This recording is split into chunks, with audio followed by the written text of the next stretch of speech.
पिछले वीडियो में हमने आपको दिखाया था आज भी 3 गवाहों के बयान यहाँ पे दर्ज किए जाने हैं और निश्चित तौर पर यहाँ पर जब गवाहों के बयान होंगे तो इस हत्याकांड के आरोपी पुलकित आर्य सहित अन्य जो अभियुक्त हैं वो भी यहाँ पर पहुँचेंगे। तो न्यायालय की सुरक्षा को लेकर आज काफ़ी व्यवस्था है और जैसा पिछले वीडियो में हमने दिखाया था भारी पुलिस बल तैनात है। किसी भी व्यक्ति को बिना किसी खास काम के कोर्ट के अंदर नहीं जाने दिया जा रहा है। तो आपको बताएंगे हम क्या कुछ हुआ आज अंकिता भंडारी हत्याकांड को लेकर, गवाहों ने क्या बयान दिए और क्या कहना है अभियुक्तों की ओर से, वकील का क्या कहना है। यहाँ पे जो आशुतोष नेगी है इस समय वकील अंकिता भंडारी की ओर से। तो फिलहाल आपको दिखा रहे हैं न्यायालय में काफ़ी गहमी है और काफ़ी यहाँ पे सुरक्षा बल तैनात है, पुलिस तैनात है, ये देखते हुए कि कोई भी अप्रिय घटना न हो।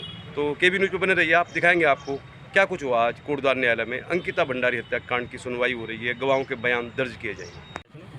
तो केबी न्यूज़ पर आपको दिखा रहे हैं हम कोटद्वार न्यायालय में क्या दृश्य है। गेट पर भारी पुलिस बल तैनात है और अंकिता भंडारी हत्याकांड की सुनवाई हो रही है कोटद्वार न्यायालय में। आज भी गवाहों के बयान दर्ज किए जाएंगे। तो पुलिस बल यहाँ पे तैनात है एहतियात के तौर पे कोई अप्रिय घटना ना हो। अभी यहाँ पे न गवाह है न अभियुक्त हैं, लेकिन पुलिस ने चाक चौबंद व्यवस्था की है ताकि कोई अप्रिय घटना ना हो। तो केबी न्यूज़ आपको लगातार बताएगा कोटद्वार में जब भी सुनवाई होगी तो गवाहों के बयान होंगे, जो भी कार्रवाई होगी इसकी पूरी खबर हम आपको दिखाएंगे और कोशिश करेंगे हम आशुतोष नेगी से बातचीत करने की जो अंकिता भंडारी की पैरवी कर रहे हैं। तो फिलहाल केबी न्यूज़ में दिखा रहे हैं हम कोटद्वार न्यायालय परिसर में आज काफ़ी गहमी है और यहाँ पे पुलिस बल तैनात है, भारी पुलिस बल तैनात है और पुलिस की गाड़ी यहाँ पे मौजूद है क्योंकि यहाँ पे अभियुक्त भी आएंगे, गवाह भी आएंगे, कोई अप्रिय घटना ना हो इसको लेकर पुलिस पूरी तरह से सतर्कता बरत रही है और कोर्ट के अंदर उन्हीं लोगों को जाने दिया जा रहा है जिनका बहुत ज़रूरी काम है, जिनकी तारीख है।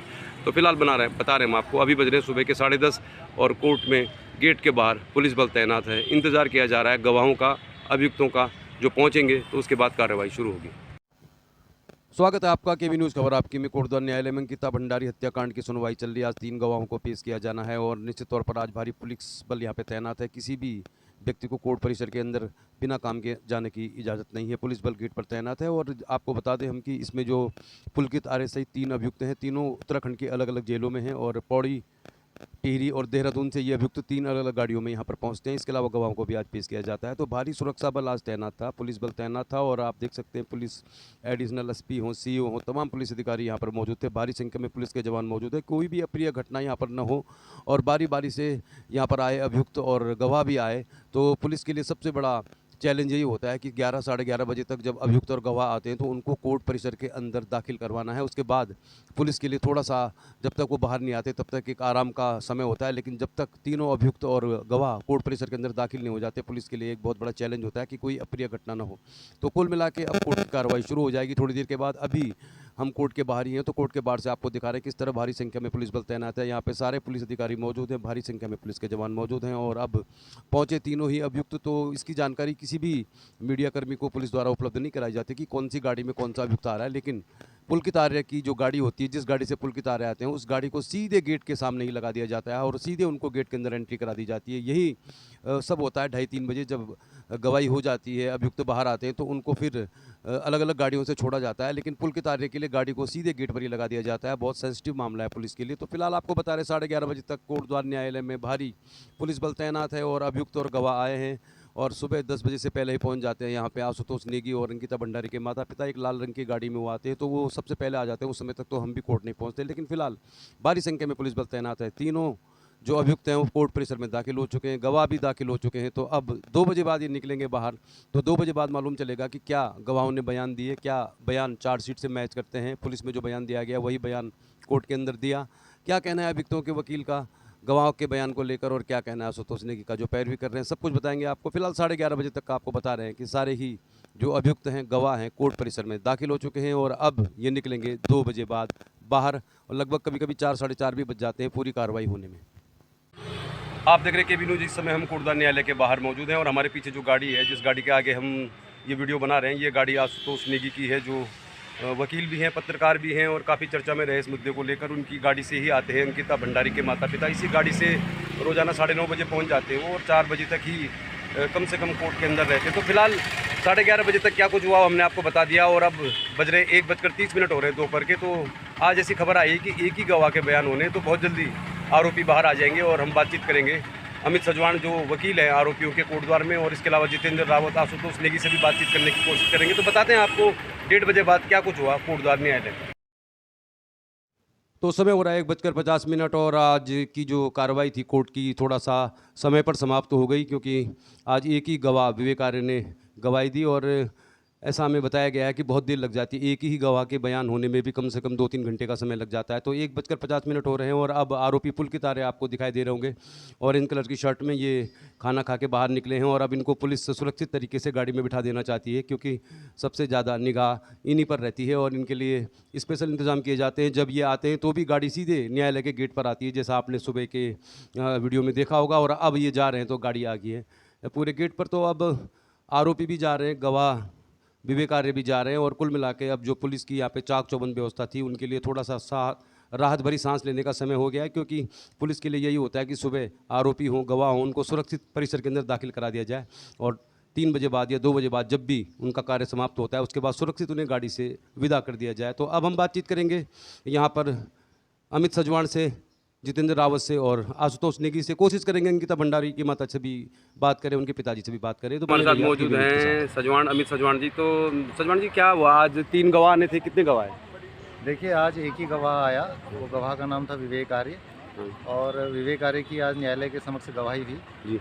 ये गवाह वनंतरा रिजॉर्ट में कार्य करता था जी और घटना वाले दिन वहाँ उपस्थित नहीं था। तो इसने जो भी अपनी बातें बताई, सब सुनी सुनाई बातें बताई और इसकी बातों को रिकॉर्ड किया गया न्यायालय में। अच्छा सजवाण जी, एक बात बताइए आप मुझे, लास्ट टाइम भी आपने कुछ मामला उठाया था, तो अभी तक हमने जो बात की थी आशुतोष नेगी से, जो अंकिता भंडारी की पैरवी कर रहे हैं, उनका तो ये कहना था कि चार्जशीट ठीक ठाक है, जिस तरह के गवाह बयान दे रहे हैं, जो बयान हो रहे हैं वो बिल्कुल पुलिस ने दिए गए बयानों से मिलते जुलते हैं और ये कहते हैं यहाँ से सज़ा हो जाएगी। तो अभी तक के अपडेट से क्या लगता है, आपका क्या कहना है इस बारे में? देखिए, तो उनका कहना है, इसमें मैं क्या बोल सकता हूँ। अभी तो पूरे 97 गवाह पुलिस ने आरोप पत्र में गवाहों की सूची में नाम दिए हुए हैं उनके। जब तक सबकी गवाही नहीं हो सकती तब तक कोई पूर्वानुमान थोड़ी लगा सकता है। जब सबकी गवाही हो जाएगी उसके बाद ही बताया जा सकता है कि यहाँ पर क्या होगा क्या नहीं होगा, और निर्णय करने वाला तो न्यायालय है। हम तो केवल उसमें अभियुक्त गणों का पक्ष रख सकते हैं, वो अपना पक्ष रखेंगे, न्यायालय उसमें फैसला करेगा। अच्छा, एक प्रक्रिया थोड़ा सा हम लोगों को जानकारी नहीं है, लोग भी जानना चाहते हैं। ये आप कह रहे हैं 97 गवाहों के यहाँ पे गवाही होनी है, बयान होने, इसके बाद क्या होता है इस न्यायालय में? इसके बाद की क्या प्रक्रिया होगी? देखिए, 97 लोगों के बयान होंगे। उन बयानों के आधार पर फिर जो अभियुक्त गण हैं उनसे सवाल पूछे जाएंगे कि आपके खिलाफ ये लोग इस तरीके की गवाही देते हैं और फिर बहस होगी। बहस के बाद फिर न्यायालय अपना निर्णय देगा। अच्छा, एक बात आपसे जानना चाह रहे थे, यहाँ पे आपने कहा 97 गवाह हैं, तो क्या इसमें जो पुष्पराज अंकिता भंडारी के दोस्त थे जिनका काफ़ी जिक्र हुआ था, वो भी गवाह हैं क्या? देखिए, वो दोस्त के साथ साथ अंकिता भंडारी के प्रेमी भी थे।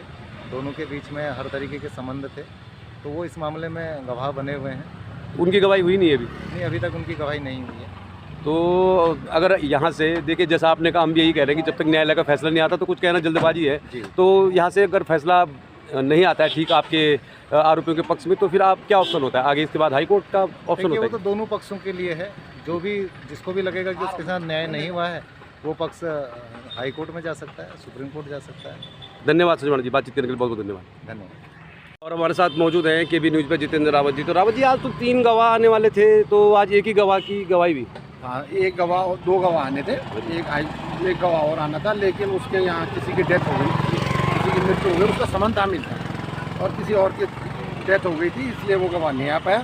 तो एक ही गवाह आया, अमन क्या आर्य करके, विवेक आर्य। अच्छा, एक गवाह जो पिछली बार भी नहीं आ पाए थे वो भी नहीं आया? वो तो अब हमने इस बार बुलाया ही नहीं था, मना कर दिया था उसको बुलाने से। बीच में ये बात तय हुई थी कि 3 गवाह हो नहीं पाएंगे एक दिन में, क्योंकि लंबे गवाह चल रहे हैं। अब सुबह 10, साढ़े 10, 11 बजे शुरू हुआ था, अब 2, 2:30 बजे एक गवाह खत्म हुआ, तो 2 ही हो पाने थे, 3 हो नहीं पाने थे, इसलिए 2 ही को बुलाया था।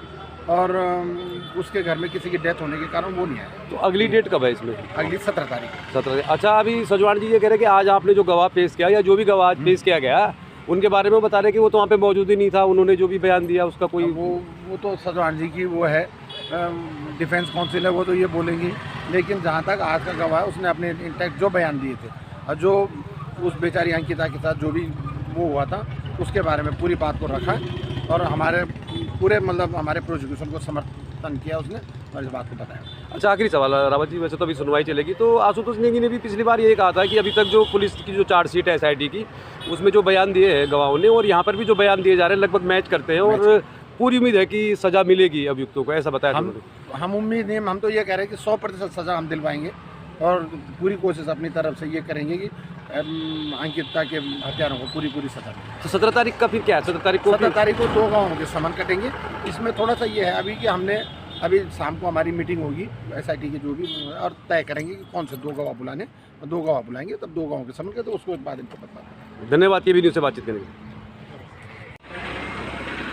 पिछली बार तो माता जी बहुत इमोशनल हो गई थी उन्होंने, तो क्या लग रहा है भंडारी जी आपको आज थोड़ा सा ठीक लग रहा है? तो आज बयान हो गए, तो अब क्या लग रहा है? धीरे धीरे उम्मीद लग रही है न्याय मिलने की? कोडा में जो विवेक के बयान हुए, और मेन बात मैं बोलना चाहता हूँ कि जैसे कि पुलकित आर्य, अंकित गुप्ता और सौरभ भास्कर के साथ इतनी बड़ी फोर्स यहाँ कोडार में पहुँच रही है, वैसे ही यहाँ पे वकीलों की फौज तैयार कर दी है। मतलब करीब दर्जन भर वकील उनके पक्ष में यहाँ पे खड़े होके कोर्ट में खड़े हो रखे हैं।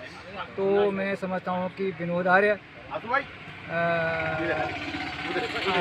तेरे पास जो है एक तो तुम भूमाफिया हो, दूसरा ये कि तुम्हें अंधे के जो तुम्हारे पास बेरहमी से जो तुम्हारे पास पैसे हैं, तुम इसका फिजूल खर्चा तो कर ही रहे हो, क्योंकि ये अंधा पैसा तुम्हारे पास है।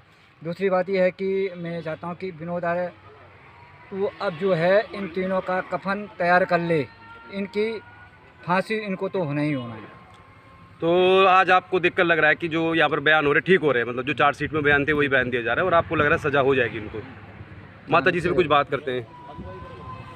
माता जी, अब तो बहुत लंबा टाइम हो गया ही, और अब पापा जी बोलना चाहिए अंकिता कि न्याय मिल जाता। आप तो क्या लगना आज भी तो गवाही हुआ है, तो कुछ लगना चाहते हैं कि धीरे धीरे अंकिता तक न्याय मिलने को उम्मीद बढ़नी चाहता है? जब तक न्याय नहीं मिला मैं क्या बोल सकती हूँ मेरी बेटी को न्याय मिल रहा है। जब न्याय मिल जाएगा तो आप लोग भी देख लेना, मतलब अभी हम कुछ बोल नहीं सकते। अच्छा, तो आप सोच नहीं कीजिए, आप दगड़ चाहिए, आप अगर बेटी की पैरवी करना चाहिए तो दगड़ आप बातचीत तो होंगी वेली, कुछ ना कुछ तो आप गाड़ी में जब जान छो तो डिस्कस तो होने वाली कि भाई ठीक हो गया, गवाह ठीक बयान देना चाहिए ना, इन तो पता चल गया वाला है। हाँ जी, अभी बोल नहीं सकते कुछ ना, जब तक मतलब हमको न्याय नहीं मिल जाता। तो न्याय मिलेगा आपको ऐसा लगता है, और सभी लोग चाहते हैं कि अंकिता भंडारी को न्याय मिले। इसके लिए तो मैं मतलब अपनी जनता का मतलब हमेशा शुक्रिया रहूँगी, मतलब कि ऋणी रहूँगी कि उनकी वजह से आज तक हमें मतलब इतना सपोर्ट मिला है। और अभी तक मैं मतलब इस उस पे कि जब तक मतलब मेरी जनता मेरे साथ में है तो मुझे जरूर न्याय मिले।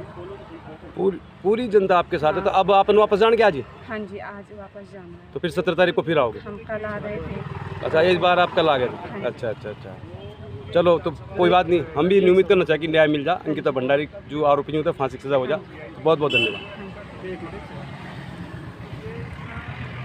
तो केबी न्यूज़ पे हमारे साथ मौजूद है आशुतोष नेगी जी। नेगी जी, पहले आप ये बताइए, आज एक ही गवाह आया, क्या हुआ आज कोर्ट के अंदर, बताइए थोड़ा सा। देखिए, आज एक जो गवाह था विवेक आया था आज, और विवेक के बहुत अहम उसके कुछ बयान थे जी। विवेक ने कहा है कि सौरभ भास्कर ने एक तरह से सेक्सुअल असॉल्ट किया था अंकिता के ऊपर, ये बात थी उसकी। उसके 164 के बयान में भी आया था, 161 के बयान में आया था, और वो तकरीबन उसने वो बात दोहरा दी है। तो एक तरह से एक जो रेप और इस तरह के जो हम बात लगातार कह रहे थे वो बात आ गई है। तो एक 302 के अलावा 376 जो धारा है, मुझे लगता है कि आगे जब मुकदमा चलेगा तो 376 भी इसमें ऐड होगी। अच्छा नेगी, जैसा आप पिछली बार भी बता रहे थे कि अभी तक जो भी यहाँ पे बयान हो रहे हैं, जो गवाह बयान दे रहे हैं, वो चार्जशीट में जो बयान दिए उनसे मिलते जुलते हैं, तो अब आपकी जो उम्मीद है वो पुख्ता होती जा रही है कि न्याय मिलेगा? बिल्कुल, जितने भी देखिए अभी 7-8 गवाही जो हुई है उनमें से कोई भी जो अभी तक गवाह है वो पलटा नहीं है जी। लगभग 90% सही बोला है। ये ज़रूर हो सकता है कि 5-6 महीने हो गए तो गवाह कुछ भूल गया हो बातें, लेकिन ऐसा तो नहीं हुआ है कि किसी गवाह ने अपनी बात से पलटी मार दी हो, ऐसा तो नहीं हुआ है। तो लगभग सारे ही बयान जो है इनके तीनों अक्यूज़ के खिलाफ हैं, और ये चीज़ इस्टेब्लिश हो रही है कि ये लोग लगातार उसका उत्पीड़न कर रहे थे, मतलब उसका जो है सेक्सुअल एक्सप्लॉइटेशन करने की कोशिश कर रहे थे जी। अब क्योंकि अंकिता इस दुनिया में तो है नहीं कि उसका कोई एग्जामिनेशन हो और पता चले, लेकिन जो सारी चीज़ें निकल के आ रही है उससे यही निकल के आ रहा है कि ये कहीं ना कहीं उसका सेक्सुअल जो है हैरेसमेंट कर रहे थे, और वो लगातार मना कर रही थी, वो रोक रही थी, और कहीं ना कहीं उसने ये बोला होगा कि मैं जब रिजॉर्ट से नौकरी छोड़ूंगी तो मैं तुम्हारी पोल पट्टी खोलूंगी, जी। तो इसी वजह से इन्होंने मारा है। अच्छा लेकिन ये बताइए आप, जैसे इस मामले में भी ऐसा हो रहा है, वीआईपी वाले मामले में आपने बता दिया कि सुप्रीम कोर्ट चले गए क्योंकि वीआईपी का नाम यहाँ पे चार्जशीट में खुला नहीं है। अब एक और घटना हो गई है, विनोद आर्य तो बहुत पावरफुल माने जाते हैं बीजेपी में, और सरकार ऐसा लग रहा है, थोड़ा सा ऐसा लगा, लोगों को भी ऐसा लगता है कि थोड़ा बचाने की कोशिश कर रही है। अब आप बताइए, ऋषिकेश में भी जो वहाँ पर अग्रवाल जी है विधायक, उन्होंने कल एक युवक की पिटाई कर दी परसों सरेआम, तो उसको लेके क्या कहेंगे आप? ये सरकार इतना दबाव में से क्यों है, क्यों कार्रवाई नहीं हो रही है ऐसे लोगों के खिलाफ? देखिए, इस समय जो भाजपा की सरकार है देश में, भाजपा और आरएसएस मैं कहूँगा, वो लोग इतने पावरफुल हो चुके हैं कि वो लोग किसी को कुछ नहीं समझ रहे और उनके लोग बड़े बड़े अपराध कर रहे हैं, बच के निकल जा रहे हैं। तो संरक्षण जो है, सत्ता पक्ष का जो संरक्षण है, संगठन का जो संरक्षण है, आप ये देखिए कि जिस तरह से इन्होंने सड़क पे मारपीट की है, अभी तक इनको मंत्रिमंडल से बर्खास्त कर दिया जाना चाहिए था। अगर इनको बर्खास्त नहीं किया जाता तो एक तरह से प्रमोट किया जा रहा है क्रिमिनल को, क्योंकि जो उन्होंने काम किया है वो तो गुंडे वाला है। तो कहीं ना कहीं जो देश की जनता ने एक महाशक्ति बना दिया है भाजपा को और आरएसएस को, परोक्ष रूप से आरएसएस को, क्योंकि आरएसएस बीजेपी दो नाम जरूर हो सकते हैं लेकिन चीज़ एक ही बात होती है। तो अभी जनता को देखना है कि आगे आने वाले चुनाव हैं, चाहे वो लोकसभा के होंगे या छोटे चुनाव होंगे, क्या ऐसी पार्टी जो कि डिक्टेटर बन चुकी है, जिसके नेता डिक्टेटर बन चुके हैं, किसी को कुछ नहीं समझ रहे हैं, क्या उनको सत्ता में रखना है? और अगर जब तक इन्हें सत्ता से हटाया नहीं जाएगा, मुझे नहीं लगता कि तब तक कुछ होने वाला है। अच्छा एक बात और बस आखिरी निकी जी, आपसे आखिरी बात ये कि अब धीरे धीरे ऐसा लगता है कि आपको भी कुछ ना कुछ प्रेशर होगा, क्योंकि आपकी बातों से भी लगता है और आपके बैकग्राउंड से भी लगता है कि आप जो वर्तमान सरकार है इसके जो भी कार्यप्रणाली है उसके खिलाफ है, तो इसका कुछ आपको भी कुछ प्रेशर है क्या? आपके लिए भी कुछ इस तरह के कॉल्स आते हैं? मुझ पे कोई प्रेशर नहीं है, लेकिन ये है कि मैं भी इसी प्रदेश का एक नागरिक हूँ, मैं भी एक वोटर हूँ जी, और मेरा मन तो बिल्कुल भी मन नहीं है भाजपा को मतदान करने का। मैं तो भाजपा को मतदान नहीं करूँगा।